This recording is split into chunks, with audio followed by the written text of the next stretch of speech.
the Podium, the number one Olympics podcast in the world, coming to you for your latest dose of Olympic news. Newscast 19 is the number. If you're keeping track at home, you're probably not, but I'm updating you on that one as we bring you up to speed with everything that's happened in the world of the Olympics in the last month, as well as bringing you a great sports preview ahead of the Milano Cortina Olympics. It's a pleasure to welcome back to the show for the first time in 2025 and the first time to talk about the Milano Winter Olympics, the one, the only Mr. Connor Burnell. Connor, welcome back to Off the Podium.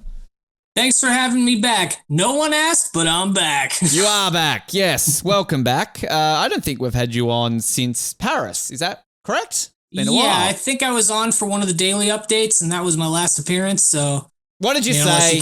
What did you say? Did you get cancelled? Did the FCC jump in and pull you off the air? What did you do, Connor? Yeah, they heard me trying to make basketball 9/11 my running gag, and then they were like, nope, can't have that. No, can't have that. So I can promise that will not be it, because we do not have a sport that can cause that kind of national disaster in the Winter Olympics. I mean, you know, don't speak There's too nothing soon. that we psychologically depend on the way we depend on basketball, you know? True. All right. I mean, we're talking about one of the sports today that you've got some great American hopes in. So, you know, just watch this space, Connor, before we get to that a little bit there. But it's great to have you back on. I mean, just an update on you in terms of the last year and a bit. Anything Olympic exciting news related? I always like to get this for somebody who hasn't been on the show in a while. Any Olympic things have happened to you in the last 15 or so months at all? Not really, but, you know, the hype's been building because, you know, I am an Italian American. So for me, this next Olympics is going to be like back to the ancestral homeland a bit. So gotta get hyped. Don't have any of the Olympic merch yet, but I got the AC Milan. You going, do. so. You mentioned that to me off air, which I'm going to be in San Siro for the opening ceremony, and I was watching a video on it the other day. I didn't actually realize that both Inter and AC play in that same stadium. I thought they had their own separate stadiums. It's gets pretty crazy. They have to do a lot to keep them separated. So I need to, I mean, I don't really have a foot in the camp in Italian football, if I'm being completely honest with you. I mean, I love all things Italian. I'm obviously a mad Ferrari guy. And, you know, I'm that cliche white dude who likes pizza and pasta, so automatically Italy. But as an Australian, I really am anti-Italian football after 2006. So I don't think I've really ever cared about having an Italian side. But, I mean, should I go for AC over Inter? Is there a reason why? I mean, I like red better than blue, so. I mean, yeah, red is better than blue. Also, like, historically, Milan was the team of the working class in the city. Okay. Right. Whereas Inter was the team of, like, the douchebags who ride up in motorcycles. And their fans also hang out with Lazio fans, which, if you know how Lazio fans are, that tells you a lot. So, okay, all right. At the very least, within Milan, gotta side with Milan over Inter. I probably would base it more on, like, as a Ferrari guy, does Maranello have a team? I don't know. You know, maybe. I have no idea. As I said, I don't really follow Italian soccer / football, but I'll see when I'm there. I'll see if I drink the Kool-Aid when I'm in Milan to get that. But Connor, I should clarify. I am a Milan fan for a dumb reason. It is because I'm a New York Yankees fan and they bought in. Oh, okay. Well, you've got to. You got to understand. The Yankees are like more core to my identity than any other team. So like, if they did that, it's like, all right, I gotta go for it. But like, this is where, like, no, I respect that because. As an Australian, and we don't have many foots in camps in, say, North American sports. So, like, generally when we go for teams, there's always generally a reason. Like, my dad has just always been like, I will go for the New York teams. That's just his reason, and he does it. I personally should because I love the city, but I don't. But all of my teams in all of your leagues, I have my reasons. I don't just randomly choose a team. I have reasons why I go for those teams. And generally, most of my sporting teams outside of Australia is that reason. I will say Manchester United I was a kid, they were winning. So, you know, that was the reason. But as your kid, you often do that. But I respect that. Yankees connection, I like that. That works. Do you have any other teams like that in other competitions that are based on that? I mean, MLS, NYCFC, same reason. But that's been a day one thing. It is unfortunate to be tied to City Football Group, but yeah. I mean, if you're looking at MLS in that area, it's either this or those lion-ass Red Bulls. And I am not going to do that. I am not going for Jersey. I saw both teams play. The only thing that I respected the Red Bulls more so was that they had their own stadium at the time, so I didn't have to go watch a team at, what did I say, at City Life at the Met Stadium. That was weird. Our main one's Yankee Stadium, then Citi Field secondary. Citi Field. we're getting our own place in Queens in a couple years. You are. This will not be a problem very soon. Yeah, it was funny because we're going to talk about the Olympics here. Don't worry, but like I have a recent habit of going to a sporting game that's not my team, just a neutral supporter, and you get towards the end, and if you're okay, I'm over this, let's go. So there was a Australian football game here recently that my friend had gotten a free ticket to, and she's not really a fan, but she knew I was. So let's go to a game. It was 3/4 time, and at 3/4 time, a team was up by like 45 points, which in AFL terms is like you're gonna win. You got a 9 out of 10 chance of winning. So she was like, "Oh, do you want to go?" And I'm like, "Yeah, all right, cool." The team that was losing by 45 points came back and won. And it was the biggest comeback in the history of the competition from 3/4 time onwards. And we missed that. So the NYCFC game I went to, I'm a Toronto FC guy. And from memory, we'd gone up 2-0. And then New York went up like 4-2 or 5-2. So we were like, okay, it's 5-2, let's go. And as we left and got on the subway back to Manhattan, we looked at the score and we like a minute to go, Toronto had gotten it back up to 5-4. And we're like, fuck, when we left, like what the fuck? New York still won, but like don't ever go to a game with me. And if I say let's leave early, I'm a Carlton fan. We always leave early, so that's why. So if we go to a game and you say let's leave, I am chaining you to your seat. You say no, because it doesn't matter if it's 100 points or 10 goals or whatever. There's probably going to be a comeback. Connor, we're here to talk about the Olympics. Hello to everybody who's wasted 5 minutes of their lives for us to get to this point. 25 years ago, the Sydney Olympics were on. Now we're obviously celebrating a little bit of that here and off the podium. We've had some great interviews happening. We've still got some great stuff coming. We did our opening ceremony review, did a great retrospective with Joanna Griggs a couple of weeks ago. But there's been some celebrations happening here in Australia, some real retrospectives and everything going on here. I want to talk a little bit about some of these ones because I feel that while some have been great, I feel that it's also been kind of gelled over a little bit, which I'll get to that in a moment. Ben Waterworth gets on his high horse. But for you were like 3 for Sydney 2000. So I'm not going to sit here and ask your memories of it watching it as a kid. But as an Olympics fan, what stands out to you about the Sydney Olympics? And have you taken an opportunity through any of the things you may have seen over the last week or two celebrating 25 years to kind of reflect on an Olympics that in this country still is a very groundbreaking moment in our history? I mean, for me, what always jumps to mind is, first of all, so many banger edits and montages because, this was 2000. This was the era of everything had to be acid synths and breakbeats when it came to sports that are like new metal. So musically, it's right up my alley. And I also tend to think of that was the year Taekwondo got its first like full program instead of just a demo sport. But, I'm American. There's one moment we have to talk about with 2000, and that is the dunk of death. Oh, Mr. Carter. Just Vince Carter just posterizing that French guy. Like, that is, like, they play that every time they get an excuse when it comes to VC. Like, that is his moment. If it's not that, it's the slam dunk contest. Oh, it's over. Come on now. As a Raptors fan, you got to bring that up. The thing that amazes me about that moment, and we talked about this with Joanna Griggs the other week on our retrospective episode, that was on Magic Monday. That was on what Australia is the highlight day of the entire Olympics, because that's when Kathy won the gold that night. That's when Natalie and Kerry won the gold in the beach volleyball that day, and Tatiana got the silver that night in the athletics as well. So, like, for an Australian perspective, we're very much aware of Carter's dunk and the photo and everything like that came with it. But for us, that's a footnote because that Monday was a very big deal for us at those Olympics. But I love hearing from that American perspective because while sure you're aware of Kathy Freeman, you probably don't give a shit that we won gold in beach volleyball that day. That is a very key watershed moment from an Olympics for you guys, which, as always, America wins so many things that, how can you pick one watershed moment? But it's interesting that that's one that really kind of comes out on top for you after all these years. Yeah. And I think it does help that we, screwed up Athens. So we had like an extra 4 years for that to be like the most recent, iconic moment of triumph. So I'm going to pull up because I obviously very aware of 2000, Vince Carter and a lot of the Australian team members back then. But I really am keen to see the rest of that roster because like you talk about some of these eras, obviously 2004, very famous that you guys did not win the gold that year. But then you have the Redeem team and all of these sort of things along those lines of that. But in terms of the roster for 2000, I want to see your team of that year. Now we should have played this out a little bit more because mean, what? Jordan was 92 and 84. I know in 96, 84. Pippen was still on the team, and I think Shaquille O'Neal was still on the team in 96 from memory, but I know Jordan didn't come back in 1996 because he was playing baseball back then, wasn't he? The other standouts, though, who have we got? Ray, Jason Kidd, Kevin Garnett. Allen was still playing. Alonzo Mourning was on the team. Gary Payton. So, I mean, not bad. Still some big names, but it's Kevin Garnett. As I said, it's kind of like not one of those ones that it's like, whereas nowadays you talk about, like, say, Paris with, the stacked ones of that.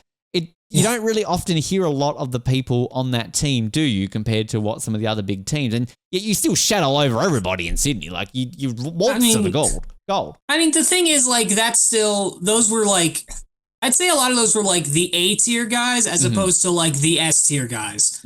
Like, maybe they didn't have Kobe or Shaq, but, I mean, Ray Allen was the greatest three-point shooter of all time before Curry showed up. Yeah, Hardaway. Jason Kidd, one of the all-time greatest point guards. Kevin Garnett absolutely changed the game. Yeah. Even the weaker ones, you get like Sharif Abdur-Rahim, which, I went to Cal. He's one of our guys. So we got two of our guys, actually, him and Kidd. But can we, well, that's a stacked team. And you still obviously win the gold medal. Can we just point out some of the people who withdrew from that team? Kobe Bryant, Tim Duncan, Allen Iverson, Karl Malone, Reggie Miller, Shaquille O'Neal, David Robinson, John Stockton, Scottie Pippen. These are the people that pulled out of that team. And you still won the fucking gold by a canter. So, I mean, it's probably for the best Karl Malone wasn't there, but crazy though to think of just the level of people that you guys have on your roster. But and I feel bad for AI too, because like in 04, like even more people pulled out.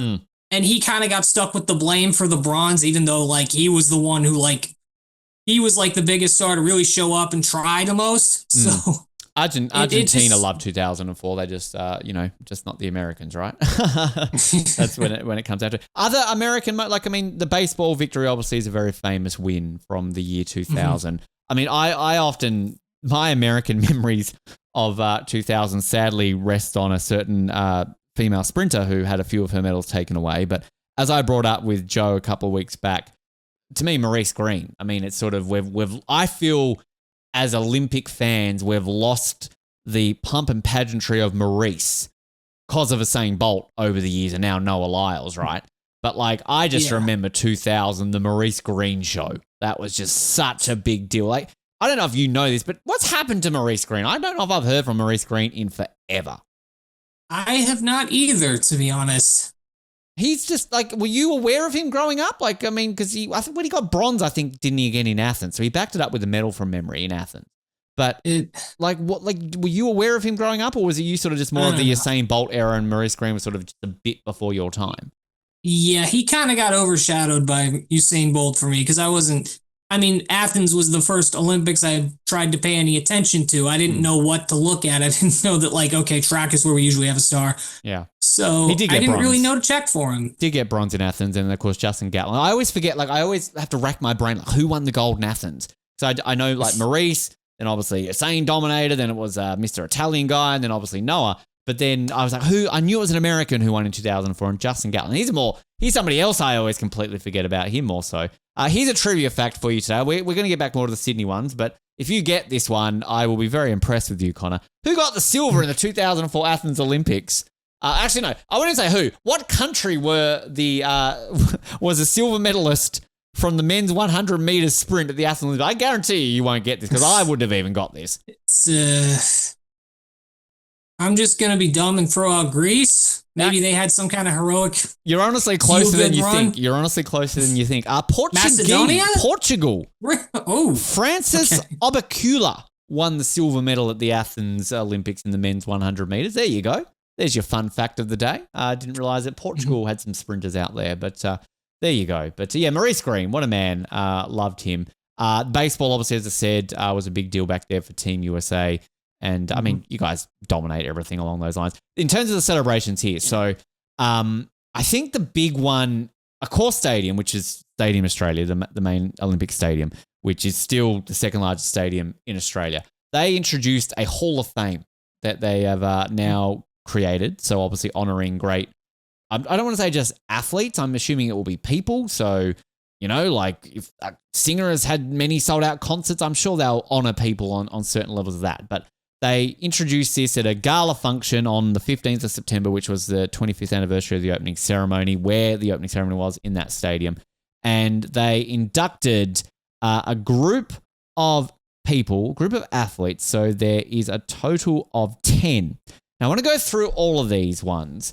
Majority of these ones are Olympians. There's one here that I question why they are inducted into the Accor Stadium Hall of Fame. Right, so we've got John Aloisi, recently unemployed coach of Western United, but as many Australian soccer fans will remember him scoring the winning penalty in 2005 to send the Socceroos into the World Cup for the first time in over 30 years. Iconic. Casey Freeman, of course, goes without saying. Gold medalist from that stadium, lights a cauldron. John Eales, one of our greatest ever Wallabies players, had some great moments in that stadium. Fantastic. Andrew Johns, an iconic Australian rugby league player, many premierships in that stadium as well. Brad Fittler, similar thing, rugby league player. Louis Savage, probably our greatest ever wheelchair racer of all time. Tim Sullivan, great athletics competitor. Johnny Wilkinson, the English rugby union player who famously scored the winning drop kick goal to win them the World Cup in 2003. Breaks our heart, but they've got to obviously honour him for a great moment in that stadium. Mark Schwarzer, one of our greatest goalkeepers of all time in soccer. Ian Thorpe. Now, I'm not taking away from Ian Thorpe. The guy is an absolute legend and maybe our greatest, not maybe, is our greatest male swimmer of all time. Why is he inducted into the Accor Stadium Hall of Fame? The last time I checked, there was never been any swimming at that stadium. And not to take away from Ian's achievements, but I don't remember him doing anything in that stadium other than maybe walking around it for a lap in the closing ceremony. He wouldn't have been in the opening ceremony. So I've got a question, and I'm not trying to take away from Thorpe, but why the fuck is Ian Thorpe at the Accor Stadium Hall of Fame? What's going on there, Connor? I don't know. Maybe there was mud one time and he swam in it. There's not even I appreciate when they can have an explanation, when they can loosely say why. They haven't offered any explanation as to why Ian Thorpe is in that. You may as well just say you may as well give it to Mark Webber. What? I think the real explanation is just he's that good and we just want him in here. They just wanted so that people can take photos with his plaque. They wanted him at the event. They wanted Thorpe to show up. I'm not taking away from Thorpe. Please, Ian, you are a legend. You deserve to be honored with everything that anybody can offer you. But that's one thing that I'm like, that's a bit that's all of a sudden saying the, Sydney Robotics Club of East Randwick induct him into the Hall of Fame. Was he a member of the club at one point? No, but we just love him so much. Sure. But they had a big function and a gala for this at Accor Stadium, as I mentioned. But to me, the standout was Nikki Webster, who if you've ever watched the opening ceremony, Connor, if you saw our review of it the other week, she is the iconic singer from that, the 13-year-old girl in the pink dress. Australia fell in love with her. She returned to Accor Stadium to do a modern rendition of her famous Under the Southern Skies or Southern Cross, whatever it was, song. And she sang with the children. It was a great little moment that kind of brought it all back 25 years later to see Nikki Webster come out of a little shell. She does it every September when everybody wants to talk about the Olympic anniversary. There she is. But a great little moment there for that. The thing that I want to question, and Ben Waterworth gets on his high horse, is the celebrations to me feel very flat in Australia. It's just almost like lip service. It's every media outlet, hey, remember the Sydney Olympics? And every media outlet has dragged out a Sydney Olympian to talk about it. We're guilty of it here too. We're doing the same thing. We've got Sydney Olympians on to talk about it. I'm not saying that's a bad thing. Difference is, this is our show. We talk about the Olympics every single week. So this isn't just something we're doing, every year. But it's disappointing to me that there hasn't been a big public celebration function. I know they did that for 20 years. They relit the cauldron for the 20th anniversary in 2020. They got, I think Kathy even relit it from memory. They had some level of a function and a public celebration. They really got behind share your Sydney 2000 memories on the 20th anniversary. They had specials from memory on the Australian Olympic team website. Channel 7, who at the time were the Olympic broadcaster, ran specials on TV. it felt like a big deal. Let's celebrate it. Okay, that was only 5 years ago, but 25 years is still a significant anniversary. All that has really been done outside of the media outlets is the Australian Olympic Committee have been going around to schools with a couple of Olympians, not former Olympians, Ben, once an Olympian, always an Olympian. I meant Sydney Olympians, and sort of bringing props and let's remember it. Now, fine, like let's celebrate the legacy there, but these are kids who were nowhere near born before the Sydney Olympics, probably know nothing about it, would have no knowledge or know anything for it. Like literally one of these events, Thorpe shows up and didn't get the memo that he should have worn the Australian team kit. Everyone's wearing the Australian team kit. He just rocks up in a suit. Hi, I'm Thorpe. I guarantee you, like 6-year-old child at Redfern Primary in the suburbs of Sydney has no fucking clue who Ian Thorpe is. It's just like, it's my way of saying it's sad to me, Connor, that we didn't have like a big event. There should have been some public celebration in Sydney. I was going to go to Sydney for the weekend to join in and try and see it, but there was nothing on. We've heard that the Olympians themselves have been invited to like a function at some point, which is fantastic, great, like they absolutely deserve it. But I don't know. I don't know how you feel about this. Should Olympics like of this scale be doing something like with Salt Lake City, for example, in 2027? Should we be having a 25th big function in Salt Lake, particularly for Salt Lake in the lead up to 2034? And this should be for Sydney in the lead up to Brisbane, like getting people excited that we've got another Olympics happening in a few years. I mean, I think there's kind of a timing crunch with it because, my guess is, okay, maybe we save up for the 30th because that's going to be 2 years. Like 2030 is 2 years before Brisbane's Olympics. And then 2034, you said? Then 2030. But do you not feel, sorry to interrupt, but like on the scale of anniversaries, right? Like if I think about certain things, celebrating things, to me, it's always you celebrate the 1 year, the 10 year, the 20 year, the 25 year, and then I think you just skip it all to the 50th. That's how I generally see anniversaries because like 30th, 40th, yeah, celebrate them, acknowledge it. But like, for example, Star Wars, what, in 2027 will be 50 years, won't it? Since the first Star Wars movie. Big fucking deal. Star Wars, right? But like, I think about James Bond. They did a bit of a 40th anniversary for Die Another Day.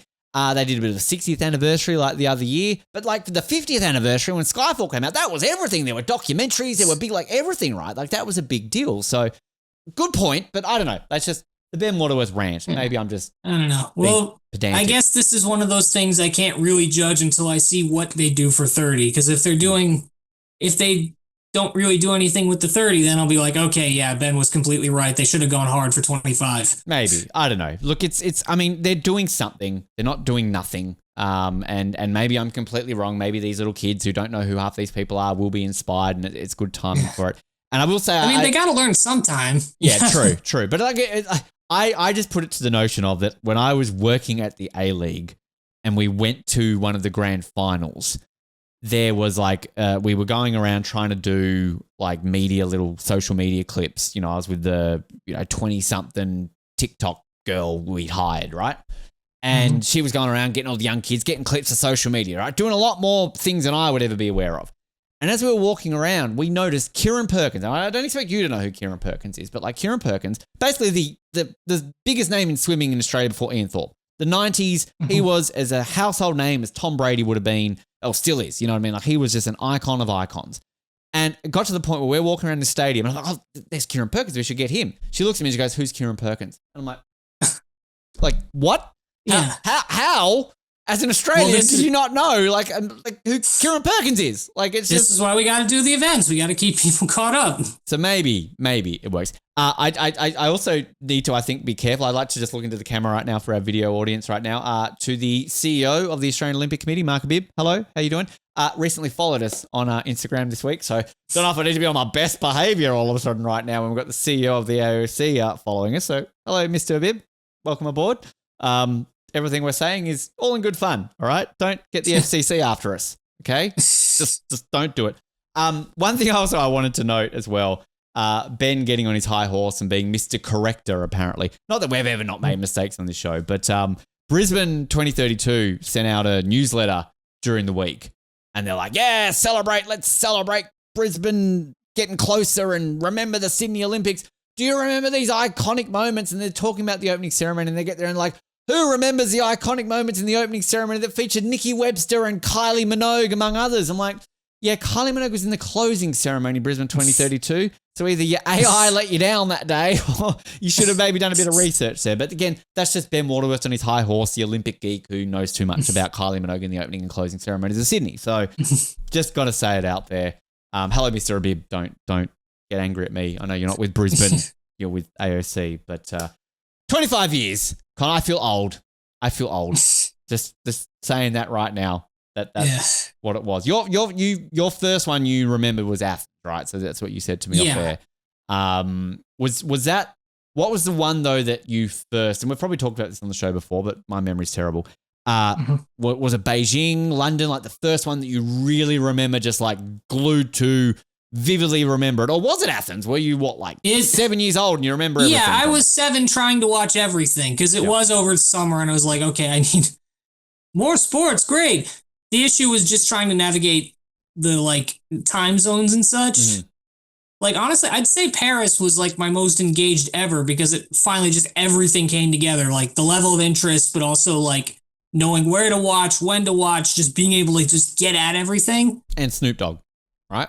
I mean, that one has aged a little strangely, but yeah, he was a good part of the fun. He's this week performing as the headline act at the AFL Grand Final, our Super Bowl. So we've got Snoop performing this week in Australia. So get on the Snoop Dogg. One thing actually I just wanted to touch on the 25th anniversary too. Kirsty Coventry actually spoke about it during the week because that was her first Olympics that she actually competed in. She was 16 in Sydney 2000, didn't medal at those games, but she spoke about how it was a very big deal for her. She celebrated her 17th birthday during the Olympics and met Muhammad Ali in the Olympic Village and fell in love with Lamingtons. Oh, Kirsty, you're welcome back here every time. Everyone loves a Lamington in this country. So there you go. It's one of these sort of moments, like obviously Michael Phelps made his debut at the Sydney Olympics, but people often overlook that little fact because similar to Usain Bolt in Athens, they had an Olympics before they started dominating, didn't they? So good to hear though. Outside of Australia, good to hear those reflections. And the Olympic channels have been posting a lot of cool memories on their social media as well. But happy 25 years to Sydney 2000. A story that I wanted to follow up on that we did last month, because it's sort of, our newscast came at a very weird timing when we did it. We touched on this whole ski jumping scandal that was happening in Norway. Basically, a bunch of Norwegians had been accused of tampering with their suits at the World Championship this year, and they were under investigation. Now, literally, when we spoke about that, Jamie and I spoke about that last month, that between recording and releasing, there was like a 3-day window. We'd recorded it, say, on the Thursday, released it on the Monday. They actually handed down the findings. So it was like very bad timing on our level that we'd recorded it, and then they handed down the findings, hence why we're now a month late in updating this. But essentially, the Norwegian skiers at the center of this controversy, both Olympic gold medalists, Johan Andre Forfang and Marcus Lindvik, have both been suspended for 3 months. Their uniforms were altered during the World Championships in March, and therefore they have been given a 3-month ban and also fined 2,000 Swiss francs, and basically will still be eligible to compete at the Milano Cortina Olympics. Now, got to question this a little bit, that the severity of this punishment just happens to coincide with them still competing at the Olympics. Look, I'm not a ski jumping expert. I don't know if what they did with their suits constitutes a longer ban, or this is maybe a long ban, but I don't know. Do you feel that when it comes to something so specific that 3 months, but you can still compete at the Olympics? I feel it's a bit like, that seems a bit convenient. I think cooperation probably played a role. I'm also, as I understand it, they didn't go to them and hey, put this on our suits. It wasn't their fault. Just the team put did that there. Yeah. So I'll take this to where I'm a little more familiar. At the Indy 500 earlier this year, Marcus Ericsson almost won it. He got maybe 15 laps left. Alex Plows was like, nope, whoop, right past. But, Ericsson still got second place, it seemed. And that was a huge deal because, he the guy was shit in Formula One, so sorry. Well, I mean, honestly, 4 wins in Indy, his one that was completely earned was the 500. So he's going to have a weird legacy. But the year after he wins, the whole weird flags thing, hands it to Newgarden. Then he tries to come back for his revenge, gets collected on the first turn. So it was like, this was him finally getting like another real shot at like this unclaimed trophy. But then like the next day, it's like they do tech inspections. Like, yeah, they put some illegal stuff on his car. So, and like, obviously he didn't say, hey, Andretti, can you help me cheat by putting this, this, and this on my car? You know, and if the crews are cheating, they will try and keep the driver, you know, what he doesn't know won't hurt him. But he got second taken away. Now he's 31st in this year's 500. I mean, look, there's many examples. I mean, I can think of many in Formula One. There are many in other sports where, like it's not the athlete doing it, but at the end of the day, it's still a level of cheating by someone else. You know, I mean, the athlete does have to take some of the punishment. Yeah. Symbolically. It's a tricky one. And again, I'm not a ski jumping aficionado. We need to get Ali back on the show to talk about suits and things like that. And we're hoping to get her back on the show in the lead up to Milano. Maybe we can ask her, you know, is this punishment suit the crime? Is it lenient? Is it severe? Is it just about? I don't know. I just come from a perspective as an Australian, and you're an American too, that we should be worried about Norway because, again, they're getting too bloody good in both winter and summer sports. And we already know they're good in winter sports. So any chance to take out a couple of them in the way to glory? I mean, there's no Australians in ski jumping. Doesn't bother us. But I'm thinking about other non-Norwegians, right? Stop winning Norway, okay? That's all I'm saying, all right? If you're going to cheat, we're going to look at you differently, okay? Just don't cheat. And then if you're going to cheat, don't win, all right? If you cheat and don't win, then maybe we don't give a shit, all right? You tried, didn't work, okay? But if you Ben Johnson it, guys, sorry, not good. Okay, message to Norway. You have a message to Norway, Connor, at all? Yeah, win enough to make my Norwegian cousins happy, but not so much that it eats into the U.S. a ton. Yeah, think about America, all right? America, they just don't win enough, okay? Poor America. Poor America. We're so starved. They are. Let them get some successful ones, all right? It's not all about you, Norway. It's not all about you. I'm sure your talk show hosts probably don't get banned. Think about what's happening in America right now, okay? Shouldn't joke about that. That is kind of sad. Jimmy Kimmel, if you're listening or watching and you want to come on the show, you're welcome. We stand with you, Jimmy, on this. We're not going to ban you. So say what you want. I just did. Do you have a message to Norway? Don't know. Wouldn't it be fun if we tagged Jimmy Kimmel in this and he actually responded like, yeah, Norway shouldn't cheat in ski jumping. Thanks, Jimmy. Have a good day. Again, not doing much right now, so who knows? Yeah, go ahead, Connor. Sorry, I'm going on tangents. No, go ahead. No, mine wasn't important. You have anything more to say about the ski jumpers? No, not really. I don't think there's a media outlet on the planet who connected Norwegian ski jumpers and Jimmy Kimmel in the same bit. So, you know. Mr. Abib, if you're watching, see what we can do for the Australian Olympic movement. We can connect two hot topics and make fun of it and have a good time. Thank you for joining us, Mr. Abib. I think now every now and then we just send a message every episode to the CEO of the AOC. Don't know why. LA 28, kind of a bit closer to your heart. They have announced during the week first details of tickets. Now, this seems ridiculous that we're talking about LA 2028 tickets in the year 2025. But we are. They've announced that in January of 2026, so this is a mere 3 months away, essentially, 4 months away, that they will be opening registration for tickets for the 2028 Olympics. So similar to what happened in Paris and also what happened in Milan, they will basically draw people out for selected windows. It's kind of like a lottery. So you put your name in the hat. Say, for example, then January 21st at 6 a.m., your name is drawn. You'll have like 24 hours, 48 hours, something like that to purchase tickets. And then they're going to stagger it sort of down the line. This is ridiculously early, Connor. I am not familiar enough with Olympic ticket history to claim this is the earliest of all time. But I want to go out on a high horse and say this is the earliest of all time because this is a long time away. I got my Paris tickets a little over a year away from Paris. My Milano tickets a little over a year away from Milan. This is 2.5 years before the Olympic Games, which I'm going to say is a good and a bad thing. I think it's a good thing because there's going to be demand. LA is a city that a lot of people are going to want to travel to, and particularly from the American perspective, first time a Summer Olympics have been in your country in 32 years, there's going to be a lot of demand for it. but I also think it's a bad thing because it allows corporates and scalpers and bots and all these sort of things to take control and a monopoly of it. Like, I think it's going to be unfair that, say, even 18 months before an Olympics, some people aren't going to be able to get tickets because they've been sold out for a year. You know what I mean? So, good and bad, I think, but it's a very interesting move from the LA Olympics to open this up 2.5 years before the Olympics. Yeah. I mean, if you were going to do it, it'd have to be for a city like LA because, as you said, demand is going to be just absolutely through the roof. Everybody in the well, you know, depending on how much leeway ICE has to run around and beat people up, there might not be as much excitement closer. But, you know, in theory, at least, everyone's going to want to be at the LA Olympics. Yeah. And so it's just, my worry is that, like, how long people are going to be fighting the scalpers is like, oh, that resale market's going to be nuts. Yeah.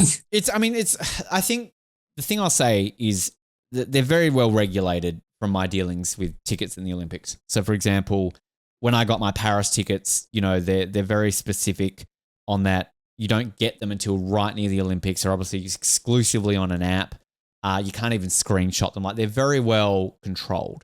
And like my Milano tickets, for example, I haven't got them yet. I've got them. I've got an email saying this is what you bought, but they won't become available until right near. It's similar to FIFA during the Women's World Cup. And literally they had a thing with their tickets. It was very clever that basically it wouldn't work until you're within a certain, you know, vicinity of the stadium. Like, it literally could detect that you were near a stadium. So they're very well protected, and generally now most things like scalpers and that are very well regulated, but it doesn't stop scammers. It doesn't stop things and corporates and there's a space for corporate tickets. I'm not taking away from that. We're going to have an episode on that later in the year, but it's just, I worry about this being 2.5 years away. And it's also a level of like planning. Like, I mean, Connor, do you know what you're doing this weekend, let alone in 2.5 years? Like, I'm going to put my name in the hat, and absolutely I'll try and do what I can. But I could buy tickets to 20 events in January next year if I get selected for an event 2.5 years away. But I don't know what I'm doing in 2.5 years. You know, I could be hosting the Jimmy Kimmel show. I don't fucking know. Like, it's just, you don't know, right? Like, I mean, it happened with Paris. I bought tickets to Paris, and then all of a sudden I had to sell the majority of them because I was going anyway in a different role. So, yeah, I don't know. Will you put your name in it? Will you go into the lottery, do you think? I got to figure that out because for all I know, I won't even be in America in 2.5 years. Exactly right. Maybe I'll be running away from RFK trying to go, oh, people with ADHD should have to get sent to work farms. Like, hell no, I'm not doing that. Well, come to Australia. But hey, at least, I don't know. For all I know, the Olympics I go to in person will be Brisbane. We'll see. Yeah, there you go. You're welcome. I mean, I don't know why I'm invited. Mr. Abib can invite you, but, you know, I'm wearing a new hockey jersey that I got literally the moment we started recording. That's the most Australian thing I can have right now. Single tickets will start as low as $28. Now, I always want to preface that with that's probably like a junior ticket for like day one of golf, you know, because they literally will go for the lowest possible tier category of the lowest possible sport to make it sound cheaper than it is based on how generally these things work. But yeah, exciting at least. So people want to get excited for the Olympics in 2028. You want to go. Maybe you're already planning on going to your first ever Olympic Games, be you in America or anywhere else in the world. Go to la28.org.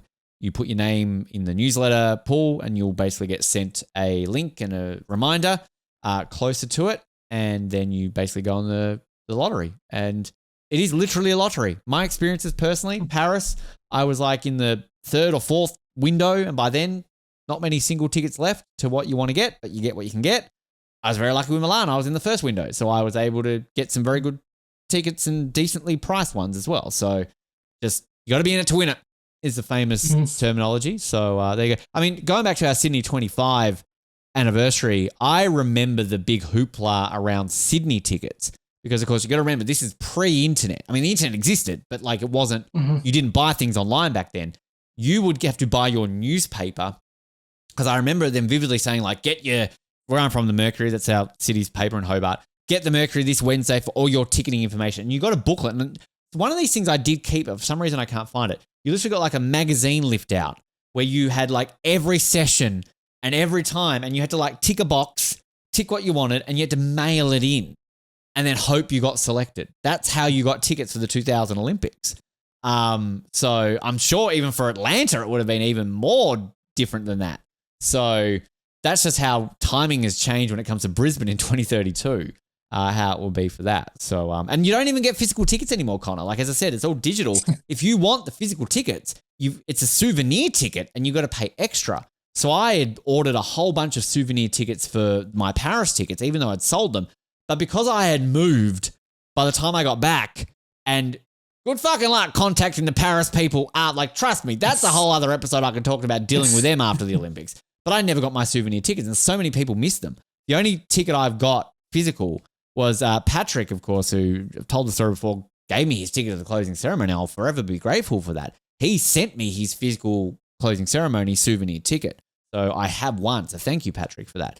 But I have ticked all the boxes for Milan to make sure that I get all my souvenir tickets for all the events I'm going to. And the address I'm at right now, which I should be at after the Olympics next year. So anyway, you collect like tickets? Do you collect things like that? Are you a ticket man, Connor? I try to, and then inevitably I don't take the best care of them and they get kind of crumpled up or lost. I also find that interesting, like different generations, right? So like, you're not ridiculously young that you wouldn't even remember having a physical ticket. But like, I come from an era where, my mum had scrapbooks of all the concert tickets she went to, and they were amazing to look at. Like, oh, you saw David Bowie in the 70s. There's a ticket stub. Fantastic. Like, amazing, right? Like, so I've always kept my tickets, and it's sad to me that physical tickets have kind of not a thing anymore. So, anyway, I'm old, Connor. I'm old. So let's just go that way. We're going to get to our sports preview in just a moment. But before we do, a couple of things that we always like to go over, just some Team OTP results, as well as playing a clip of our upcoming episode for this week, Sydney 2000 related. We'll get to that in a moment. But just a couple of great results from our Team OTP members over the last month. So, and again, as always, a preface this, apologies to everybody I missed. We're just going over a few select ones that have come to note over the last month. Matt Hauser, our great Aussie triathlete who we've talked about in this section before. He is still leading the World Triathlon Championship Series as of recording this. And if I'm not mistaken, the World Championships are actually on this weekend at the time of recording. So by the time you hear this, the results have probably already come through. But he recently won another leg of the WTCS in the French Riviera, extended his lead at the top of those championships. So at the time of recording this, he's still leading that ahead of Brazilian Miguel Hidalgo, got the names around the wrong way, and Portuguese triathlete Vasco Valencia there in that. So congratulations to Matt, doing great guns on that side of things. Not necessarily a congratulations, but more of a passing on of a well wishes to the great Jess Fox, who recently posted on social media that she had to get surgery. She had a tumor on her kidney, which all apparently is fine, but it was sort of a precautionary surgery. She has therefore had to withdraw from the World Championships. They're actually in Sydney, believe it or not. They're happening at the end of September, and obviously heavy promotion around Jess Fox. The World Slalom Championships at Penrith, the exact venue where she trained and had the Sydney Olympics slalom, and unfortunately she has had to withdraw from those. So obviously well wishes to Jess in her recovery on that side of things. Hope all things are tracking well. Our favourite curlers, Dean Hewitt and Tali Gill, they've started their season and they got a silver at their first event in Stirling. So congratulations to them. They're obviously going to be pushing towards their qualification event for the Milano Cortina Olympics a little later this year, and we wish them all the best. I caught up with Dean in person for the first time a couple of months back, and might get them back on the show again depending on how things go for them ahead of the Olympics next year. So obviously wishing them the best of luck in their coming season. And a bit of a blast from the past here, Connor. First ever guest we ever had on Off the Podium way back in 2016, and he's returned to the show since he came on the show after Tokyo. Evan Dunphy, Canadian race walker. He got a bronze at the Tokyo Olympics in the race walk there. But during the World Athletics Championships, which are on right now, he just got a gold medal. His first ever World Championship gold medal. He won the 35-kilometer race walk. He's the ripe old age of 34, Evan, and a fantastic result for him. So all the many, many congratulations to Evan. That was a fantastic result to see him claim that one there. So good to see that he's still going out there strong. Another Team OTP member in that race walk, Ridian Cowley, a bronze medalist, of course, from the Paris Olympics He finished 11th in that race result, that race walk, I should say. So congratulations to him. I'm just looking here at the result list for America, Connor. You didn't have any Americans in the 35-kilometer race walk. Apparently, Americans don't like to walk. So what's going on there, Evan? I'm calling you Evan. What's going on there, Connor? Why aren't you walking? No? Because you're not calling us the right names. True. Touche. Well done. That's that sort of stuff doesn't get you cancelled by the FCC, does it? So Yet. But congratulations to all of those athletes, and obviously, again, well wishes to Jess. And to anybody else we've missed, I was actually looking up Eleanor Patterson at the World Championships, and at the time of recording this, she hasn't competed. So obviously, by the time this goes to air, she obviously probably have a result going on there as well. But yes, everyone else who's competed, we apologise if we haven't gone over your results. Now, we're going to get to a clip of our interview from this week. If you tuned in last week, our Sydney 25 celebrations, we had the great Natalie Cook on, gold medalist in the beach volleyball. We've got another gold medalist on this week from the Sydney 2000 Olympics from Australia. Tom King won a gold medal in the men's 470 sailing. It was a big day in Australian Olympic sailing on that day. It was the first time that Australia won an Olympic sailing gold medal in decades. And not only did Tom and his partner do it on that day, but the women's 470 pair did it as well. Safe to say there was a bit of a celebration going on that day in Sydney. And this is Tom talking about what happened during those celebrations. And a pretty good day for Australian sailing as well, of course, because earlier that day, Jenny and Belinda got the gold in the women's 470, the first ever women's sailing medalist Australia had ever had at the Olympics. So what was Kirribilli like that night, the sailing headquarters, a couple of frothies going on? That was a big night. And interestingly, between us and the women's team, Jenny and Belinda, we'd won every regatta on the international circuit that year. Wow. But we'd never both won the same event. So when they won about whatever it was, an hour and a half before we raced, the pressure was on us at that point because we hadn't sort of done the double as a team. But that was great. And we ended up back in Rushcutters Bay where the sailing base was, and did our unrigging and media and drug tests and all of the stuff you go through, and then all of the sort of sailing community and friends had gathered at the CYC, the Cruising Yacht Club in Rushcutters Bay, and so we went down there and we had an amazing party there. That was just wonderful. Can imagine. And then we were. I mean, I don't know how to describe it. We were pretty lit up by about 10 or 11 that night. And the media people came and said, "Oh, we've got to go out to Homebush now and do Roy and HG." And no one had told us that was even on the card. And we'd had 11-7 beers and champagnes, and it was all great fun. But we had to get in a car and hang out with Fatso, basically. Do Roy and HG.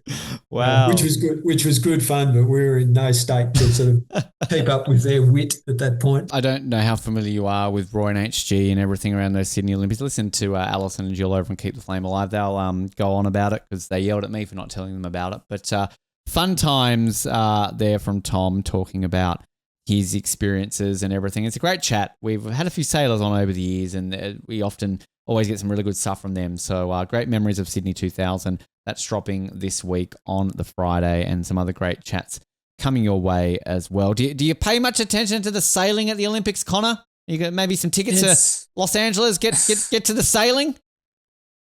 I mean, I did have a friend who sailed in college, so maybe I'll have her give me a crash course. Yeah. Literally, hopefully not a crash. She doesn't want to crash, but yeah, not that kind of crash. Pirates of the Caribbean music. We still stand by that back from our Tokyo days when we do that. We're not here to talk about sailing. We're here to continue, though, our previews of all the sports ahead of the Milano Cortina Olympics. As I always say in these sections now, it's so nice to be able to just focus on one, given that we have to do 3 per episode in the lead up to Paris. We're here to do 1. Now, Connor, I don't mean to embarrass you, my friend, but I just have to tell this story because I always love this story. It's a bit of fun. So we put it out there to all of our grateful contributors to the show of who would like to come back on, any specific sports you'd like to do. Colin's a big moguls guy. I'll do freestyle skiing. And Hallie's like, oh, I'd love to do figure skating. You come back to me like, Ben, I'd love to come back on. Great, Connor, yes, I want you on the show. Let's get you back on the show. What sport would you like to cover? You say to me, Ben, I'd like to do skiing. Now, little bit probably open-ended with that one. There's a few different skiings at the Winter Olympics. So we've gone with alpine skiing for you. We've given you the granddaddy of all of them here. So are you happy that I went with that one, or would have you preferred a different genre of skiing? I'll be honest, I think my favorite skiing event's probably the slope style. So you should have chimed in. Come on. I don't know. The thing is, I'm not as intense. The thing is, like, you gotta understand. Okay, for our video audience, you'll notice this background behind me. This is the Elysium Alps from the SSX series of snowboarding games, which you gotta understand. I played that for the first time in 4th grade, and it just completely warped my mind, and I've just never been the same since. And did you get the commercial for it with the it's tricky thing? Oh yeah, that was tricky. Yeah, it was like when the characters as kids, you know, like he had spinning around getting caught up. Yeah, epic. Yeah, just let's talk about SSX Tricky there for the next half an hour. Genuinely though, better window to the soul than horoscopes. Someone tells me, like, if I tell you that, I played Moby, and then if not him, Zoe, that tells you way more about me than any of my signs. That's when I learned about Goofy and Regular. Didn't know that was a thing. But I appreciate the fact that you're not so young that you don't appreciate the good old video gaming days of SSX Tricky.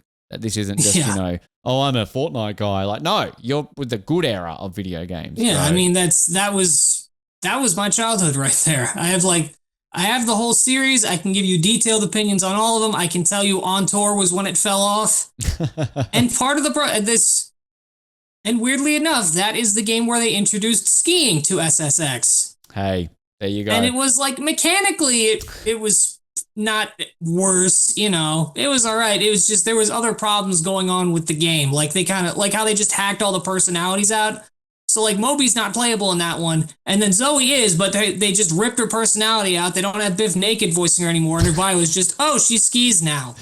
I never knew somebody could get so passionate about a video game from 20 years ago and off the podium. But hey, Jimmy Kimmel, come on the show and talk about this. Look at this, right? You're free now. Come on the show. Tell us about this. You're free, Jimmy. You're free. Come on and talk about this, Mr. Abib. Look at the range we have on Off the Podium. Okay, we can go from one thing to talking about SSX Tricky. Like, come on. I'm glad we're talking about alpine skiing though, Connor. We missed the boat in snowboarding. I think it seems that one. I think that was already taken, so that's how I ended up with this. But Patrick did my dad used to ski a lot as a kid. He was a big fan of doing the Super G. So did you ski? In a way, have you ever skied? I have not. I lived too far away from mountains. Okay. If I had lived closer to mountains, I would have absolutely broken all my bones trying to do the flying squirrel. So my 30 seconds on skis, as I've told that story many times in this show, did not go well. But I would like to try again and see if I can last at least 60 seconds. So we'll see how that plays out. The fun fact I found about alpine, because you think alpine skiing, like this is the blue ribbon sport of the Olympics. This is the athletics, the track and field of the Olympics, right? Mm-hmm. The downhill is the 100-meter sprint. This is the one that everybody generally always talks about. But I always was on the notion that alpine skiing had been at the Olympics since day one. It hasn't. Alpine skiing was first introduced in 1936 at the Garmisch-Packer, the German ones, the other German Nazi Olympics from that year. And they only had the combined event. So the downhill, for example, wasn't a sport until 1948. So as much as you think of alpine skiing being the pinnacle of Winter Olympics, actually fairly new on the grand scheme of things when you think about the sports at the Winter Olympics. So that blew my mind. The other fun fact that I found in the researching part of this, Connor, was that between 1948 and 1980, the Olympic alpine skiing events doubled as the official world championships. So they used to be held every year for the alpine skiing circuit. And what they would do in an Olympic Games, not only would you win an Olympic gold medal, but you would also win a world championship. You were the Olympic and world champion. You would win 2 medals if you won that event in an Olympic year. Fascinating to learn that. They stopped doing that after the 1980 Olympics. But here's a question for you, Connor. And again, I always don't know if you've got this in front of you, so maybe you're cheating, or maybe you know the answer, or maybe you're going to give me a guess. Who has won the most medals? What country? Give me the most successful nation in the history. It's Austria. It's Austria. Yes, it is. In terms of also the official and the Ben Waterworth count, they lead both the gold and the total. 40 gold, 44 silver, 44 bronze, 128 medals in total. Quite a significant amount ahead of the second country. Who's number 2 on the list, Connor? Switzerland. They are, in terms of both gold and total, 27 gold, 23 silver, 25 bronze, 75 in total. Who's third, Mr. Bunnell? USA! USA! USA! I honestly wouldn't have picked that. I knew you guys win medals in Alpine skiing, but I didn't think you win that many. But USA third. Only on the gold, though. So you won 17 gold, 21 silver, 10 bronze. If you had to go by total, it's Les Français.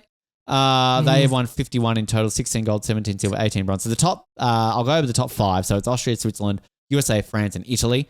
Then Germany. So yeah, king of the non-physically Alpine nation. I say Alpine as well, thinking of the F1 team. Kind of confusing. It's like, are they doing the more authentic pronunciation? Should I be saying Alpine all the time? I think they're just being French and are trying to make them go. I mean, Alpine sounds more of a better team than Alpine, but anyway. But so Alpine skiing. Now I'm doing it. Alpine skiing is one of those sports where it is very selective and like the same nations generally win, with a few surprising ones, which we'll get to, particularly when it comes to my country very soon. But the top 5, Austria, Switzerland, USA, France, Italy, then Germany, Norway, Sweden, Croatia. They had some great success in the early 2000s. Jana Koselic, I think her name was. She had some great results. I remember her in Salt Lake going forward, doing some great stuff there. There was a male Croatian skier too. I can't remember his name, but he's done all right too. And Canada do make the top 10. 4 gold, 1 silver, 7 bronze. That'd actually be 9th overall if you were to do this via total medals. We'll get to some Canadians there in a moment. I know our good friend Alex Lovelace is a fan of Alpine skiing. Alpine, let's just stick to Alpine. Alpine. All right, get out of my head, Pierre Gasly. Liechtenstein have won medals in this. Liechtenstein, the only country in the Olympics who have won medals in the Winter Olympics and not the Summer Olympics. There's your fun fact of the day. I love seeing Czech Republic on this list because who won their only gold medal? Esta. She's their only gold medalist in this.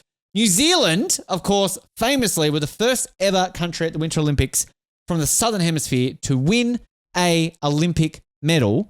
They won in Albertville, of course, a silver medal.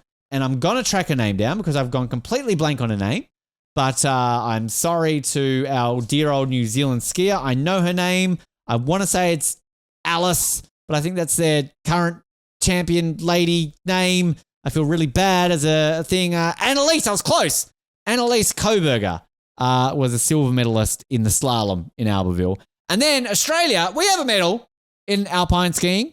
Zali Steggall, Queen Zali. She was on this show, one of our very first guests we had on back in the day before she became now a very prominent politician in our country. Bronze medal. Yeah, wasn't she the one that knocked off Tony Abbott? She was. She famously beat Tony. You're right. Good. Look at you knowing Australian politics. Well done. But we had her on before a politics career. But no, I was a big Zali fanboy as a kid, and she got a bronze. But that's Australia's only ever medal in alpine fucking skiing, Ben. Alpine skiing. Yeah. You brought it up. Jack doing? I did ride the car. Franco Colapinto, you bastard, get out of my head. She got a bronze, of course, back, but since then Australia have not had a medalist. Now, before we go over some of the athletes to look over and some of the great athletes from the US and Canada when it comes to recent events. So there are 10 events at the Olympics in alpine skiing, and they are all the same for men and women. So we have the downhill, the slalom, giant slalom, Super G, and the team combined. They do not have a mixed event. I believe they did at one stage, and I think they've dropped that, or am I thinking of something else? Yeah, I think that was like the last two, and then they dropped it for this one. Yeah, I'm pretty sure you are correct there. But the unique aspect of the alpine skiing for the Milano Cortina Olympics is that it is being held in two different venues for the men's and the women's. So women's Alpine, fucking hell. Women's Alpine skiing. People don't know what we're talking about. In Formula One, there is a team called Alpine. It is spelt the same as Alpine. All right. It's basically Renault, but the French. They should still be Renault and be yellow, but no, they had to be stupid. They needed to rebrand it for their sports car division. So they're called Alpine, whereas we're saying Alpine. It's spelt the same, but it's confusing. All right. Formula One fans will get our problems that we're doing here. So Alpine skiing for women will be held in Cortina d'Ampezzo at the Tefano Alpine Skiing Centre. I nearly did it. Whereas the men's will be held in Bormio, which is also where the ski mountaineering is being held, at the Stelvio Ski Centre. And if I'm not mistaken, Connor, this is the first time in Olympic history this has ever happened. And they're quite far apart from each other. So this isn't just like they're, 2 towns over. Having done all my research and my travel plans for next year, things are very far apart from each other in Italy. So, what do you think about that? I mean, it's an interesting, I think it comes down to the courses suiting men's and women's skiing differently, I believe, if I'm not mistaken. But I don't know. In an age of equality, it seems a bit weird that we're separating genders in different areas. I don't know. It could work. I think the thing for me is that, like, they're getting,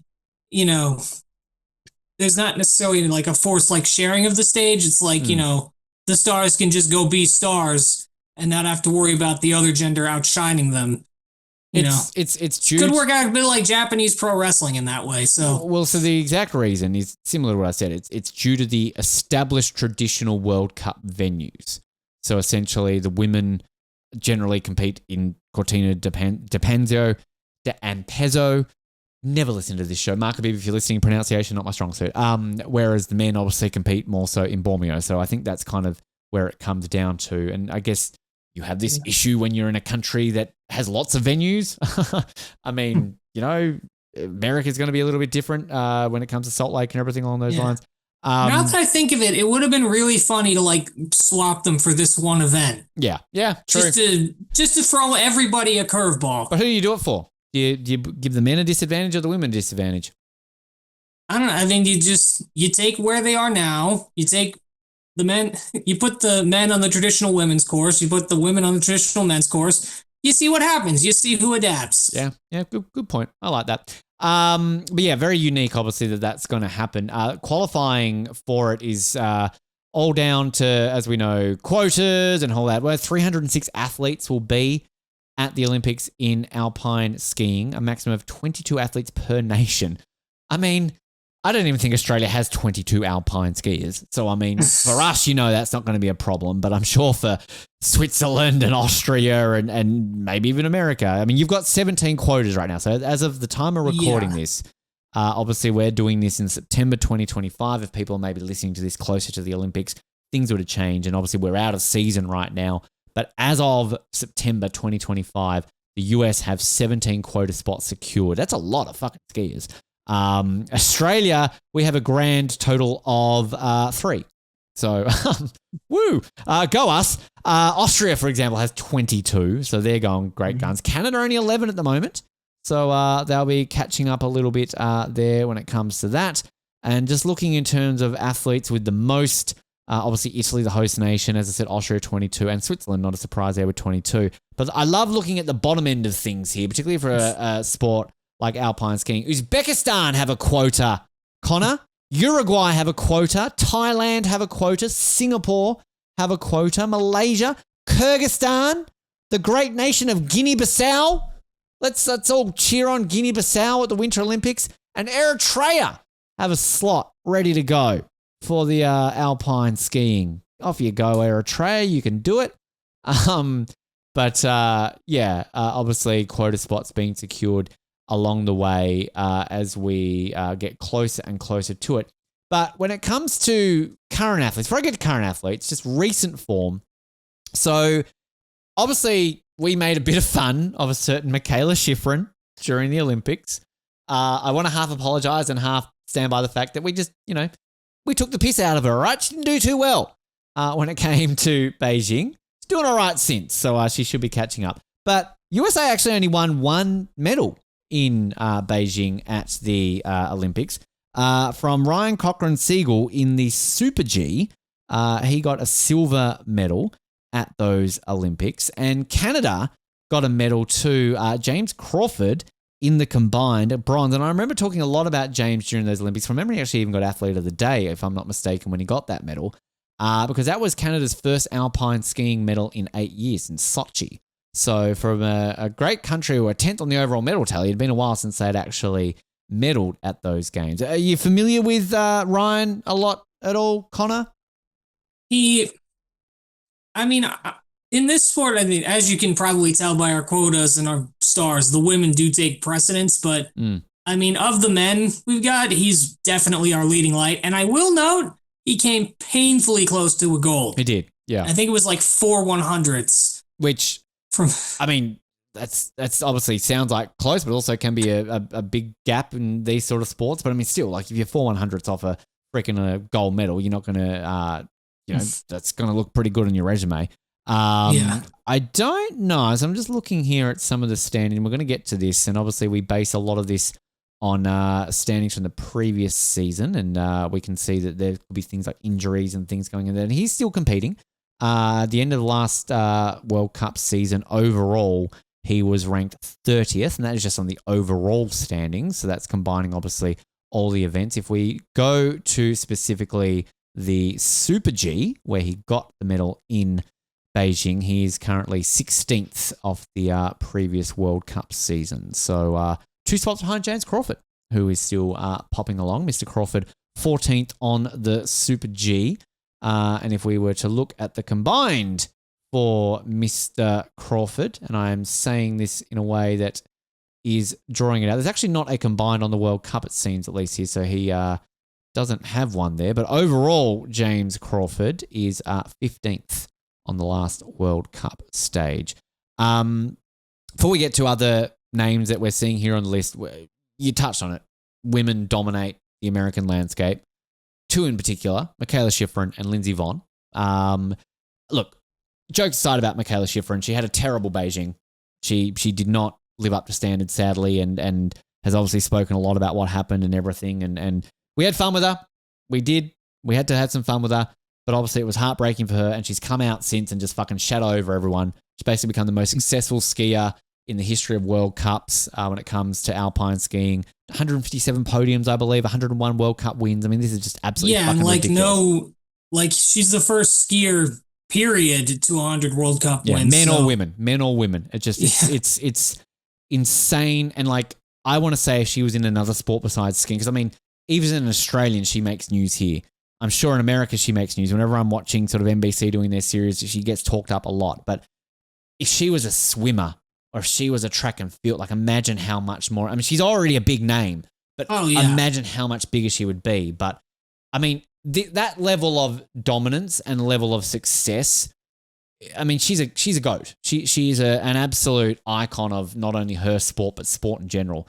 I mean, do you feel she deserves to get more praise in your country? Because I mean, I feel any other sport, she would be, you know, LeBron James, Michael Phelps levels of stardom in your country. Yeah, I think part of it is just she's had to share the limelight with Lindsey Vonn for so long. Like, and that, you know, even this coming Olympics, they're both going to have big storylines because, you know, assuming they both qualify, our names don't seem to be set yet. But if they both do, you'll have Lindsey's last ride and you'll have Michaela's redemption road. So and that's before considering, you know, what if someone else breaks out and has to then kind of follow behind Michaela and take some of that, siphon some of that off. Again, it was no disrespect to Michaela at all during the lovely little shit show we had during Beijing. I mean, she's just an absolute incredible athlete, and she is a 2-time Olympic gold medalist, of course, from Sochi and Pyeongchang. Just because she didn't win any medals in Beijing does not take away from her stellar career. But I've got a feeling, and this is maybe the absolute commentator's curse kiss of death, but she's going to come out and shit all over everyone, I feel. Like, it's just, I mean, that's a redemption story I think a lot of people want to see. That you can dominate so much outside of an Olympic cycle and then to have such a disappointing Olympics. Like, I mean, that would just be a story and a half to come out and do that. And the Lindsey Vonn story is obviously fantastic as well, not to take away from Lindsey coming out of retirement to do this thing. We obviously had Jenny Lyons on recently talking about a similar thing. It's no mean feat to come out of retirement at any age, but particularly when it comes to her past achievements and everything that she's done. For her to come out and win medals already at World Cups, Lindsey Vonn, it's not like she just come out and not done all right. So, but I just think a Michaela Shiffrin redemption arc, shut us up, Michaela. I want you to shut us up. Like, I want you to fucking win a gold medal and look down the barrel of that camera and be like, in your face off the podium, I'm not Michaela Shiffrin anymore. All right? Like, I'll be the first to stand up and own up that was a bit too mean a couple of years ago. Luckily, the SEC didn't cancel us back then. But, yeah. I mean, would you rather see Michaela Shiffrin redeem herself and come away from Milano Cortina with these medals, or would Lindsey Vonn walking away with a medal of any colour be more of a story for you? I don't know. It's really hard to say because they are both so accomplished in their own ways. I think it's, I think, again, the factor of like, this is it for Lindsey. She's never getting another shot. Whereas Michaela, like, I don't know. I feel like if she misses out, it's not the end of the world, but also if she just goes sicko mode now, they're going to have to make a movie about it. Oh, yeah. Like, that is going to be her biopic, is just the starting from choking in China and then ending at just victory in Italy. So, there's so many levels of that will sell itself with it. And it's just, it's incredible to think, where they're at in their careers. And I mean, the longevity of Michaela as well needs to be talked about. I mean, she's, Lindsey Vonn obviously had a very long career, and still going. But, I think Michaela Shiffrin, she's not exactly young. And I'm not trying to say she's old. I'm older than her. So, but like in skiing standards, in athletic standards, right? Like there's that sort of thing to look at. And just looking at, tracking again based on the standings of the previous World Cups and where they're based at. So you would look at this. If we weren't talking about them on this level, you would think like, hey, well, they're not doing too well. Michaela Shiffrin overall was 17th in the world after the last season. So you think, okay, well, that's not that great. Lindsey Vonn, 30th. But like, it's also that level of, when they can perform. So like Michaela Shiffrin, 5th overall on the slalom, if you just, categorize that. Whereas, Lindsey Vonn, 19th in downhill. So like a little bit better than their overall one. But if you look at, say, the women's downhill, you've got 2 other American skiers here who are 4th and 5th on this list. So we've got Breezy Johnson. That is a name and a half. Breezy Johnson. Now, I'm just taking everything back I just said. Screw Michaela Shiffrin and Lindsey Vonn. I want Breezy Johnson winning a medal. And Lauren Makuga, 4th and 5th on that list. Above a certain skier who I'm going to talk about separately because, I need to dedicate some time to my Czech queen. But, yeah, I think that just the level of what they can achieve on the big stage, as we have seen as well. Obviously, Michaela didn't exactly do it in Beijing, but they have proven it time and time again in the past on that level. Are you familiar with Breezy Johnson? Do I feel like I should know who this is?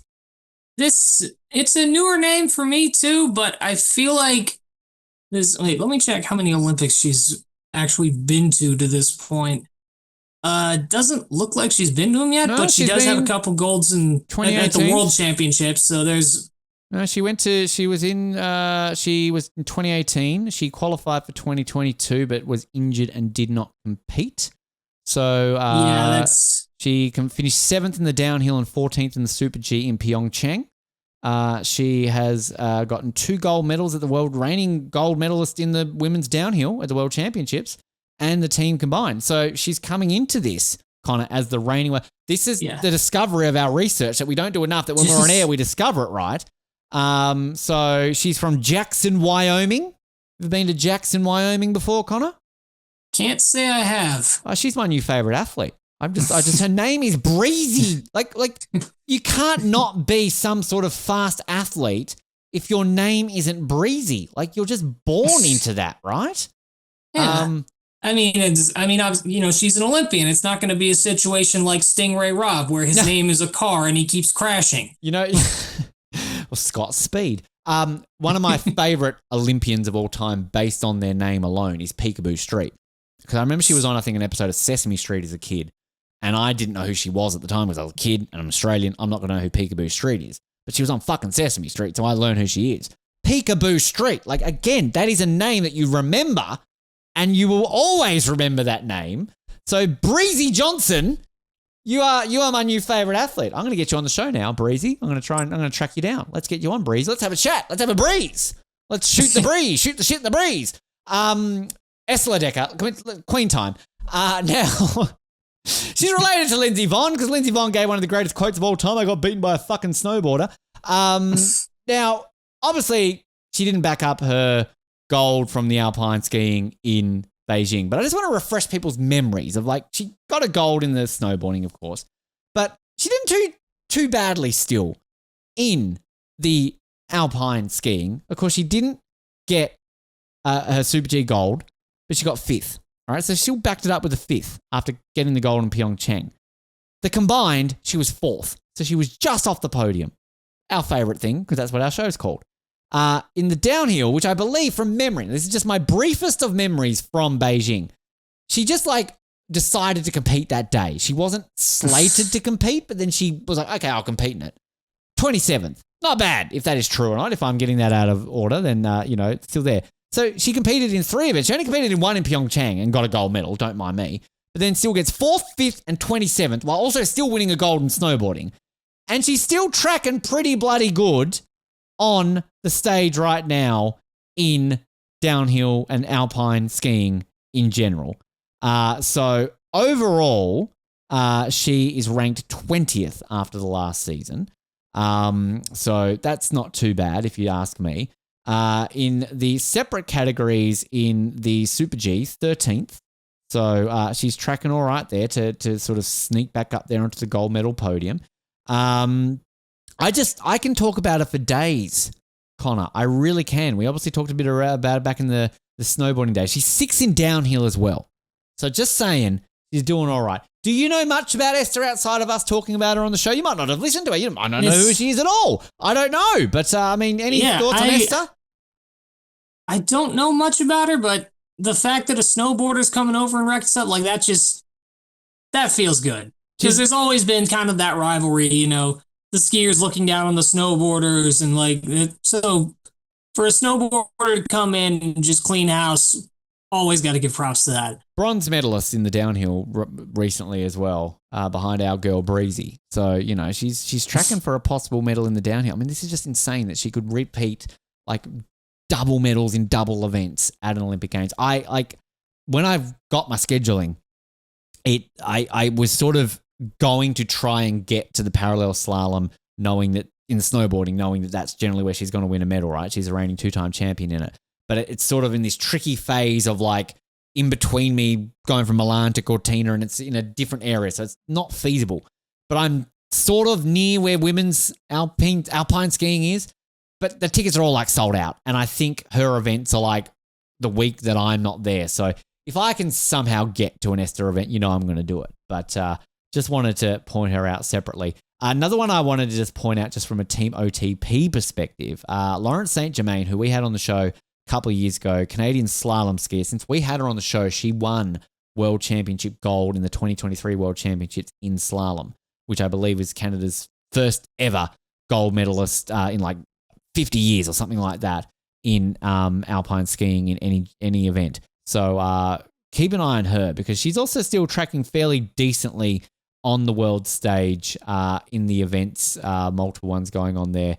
In the most recent season in the slalom, she finished that season in 20th spot, so still top 20 in the world.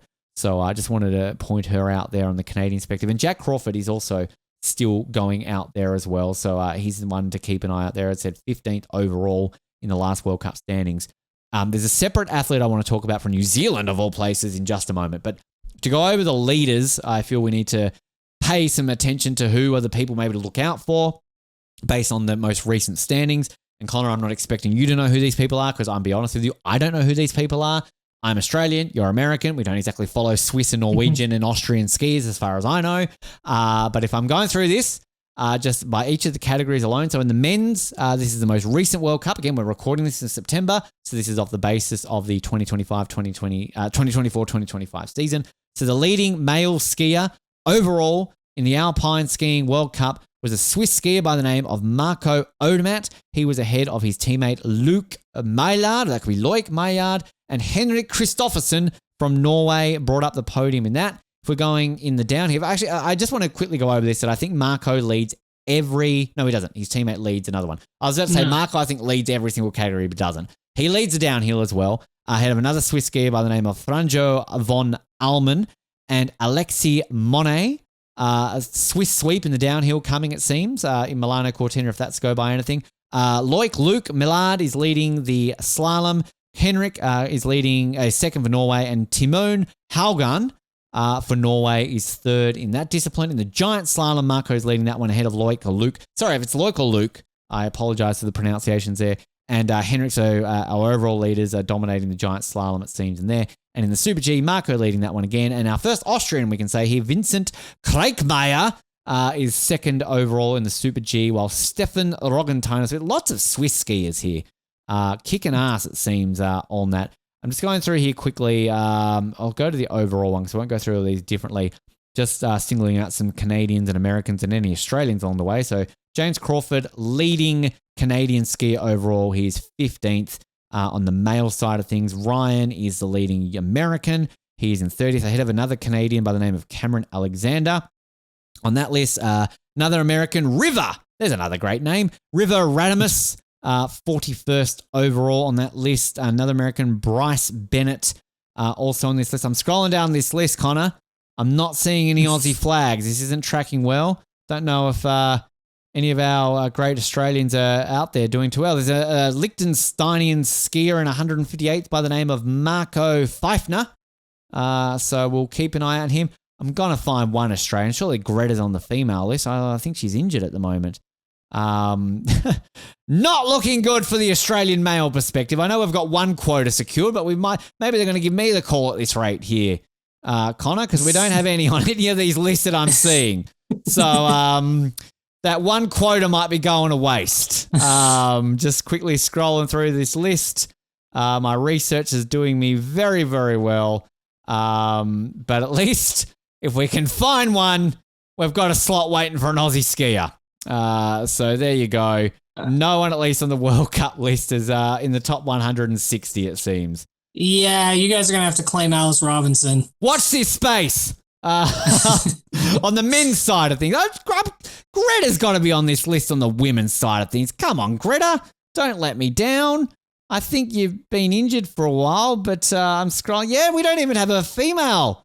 Shit, we're screwed. Anyway, just before we go through the women's, let's talk about Alice Robinson here, because I brought up Annalise before in terms of great New Zealand skiers, first ever Southern Hemisphere Winter Olympian to ever win an Olympic medal back in Albertville. They have a skier by the name of Alice Robinson right now, who overall, at the end of the 2025-2024 season, was sixth, or as they say in New Zealand, socks. She was socks, Connor. Socks on the lost. Alice Robinson, who I just want to point out was born in Australia, by the way. So you know if she medals. if she medals in Milano Cortina, we're fucking claiming her of our own. Yes. She exactly won a silver medal at the World Championships this year in the giant slalom, if you don't mind. Gold medalist in the giant slalom at the Junior World Championships in 2019. He's a two-time Olympian, competed in Pyeongchang and Beijing, and specializes in the giant slalom and Super G. But this is something that I don't know, particularly in my neck of the woods. We don't really pay attention to New Zealanders at the best of times unless we can claim them to be our own. Hello.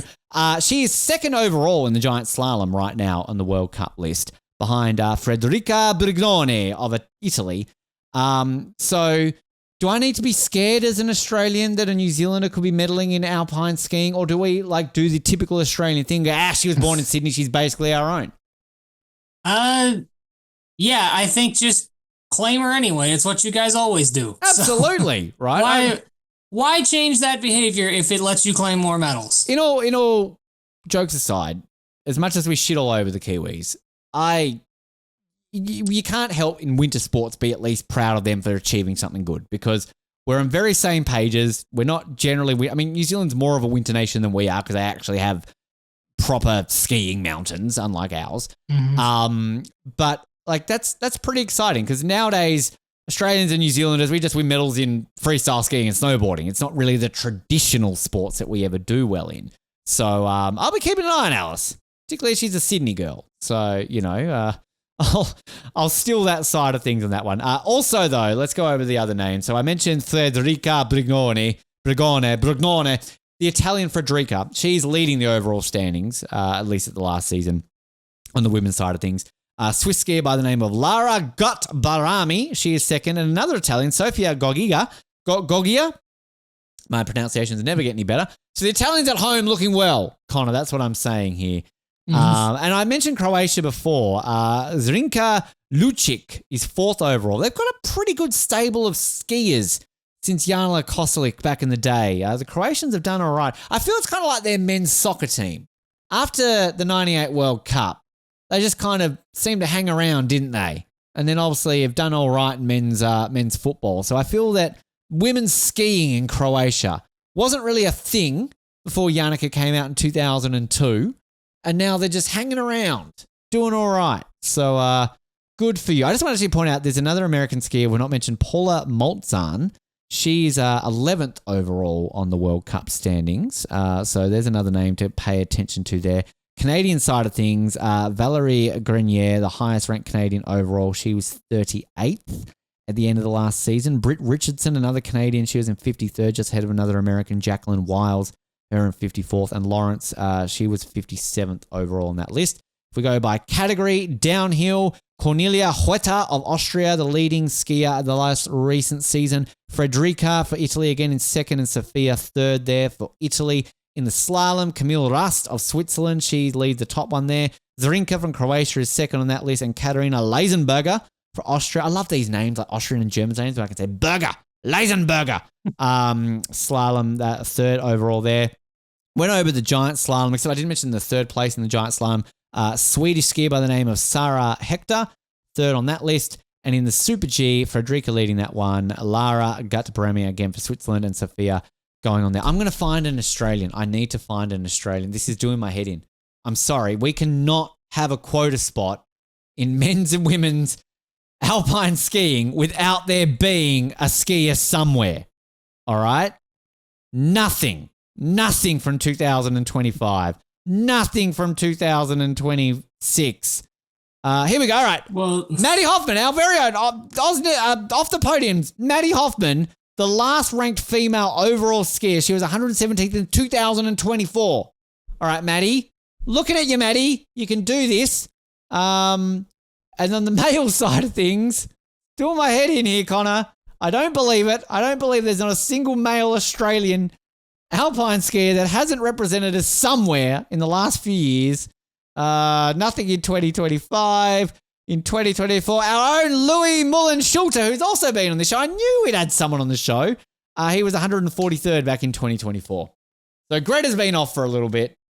Louis and Maddie, you can do it for Australia. Come on. Anything else to add on alpine skiing, Connor? Not really. I think we've covered it. What's your favorite? What's your favorite discipline? Are you a Super G man, a slalom man, a giant slalom man? I mean, I guess Super G was my dad's favorite, so I guess that's my favorite. I think anything with the word super in it deserves some love.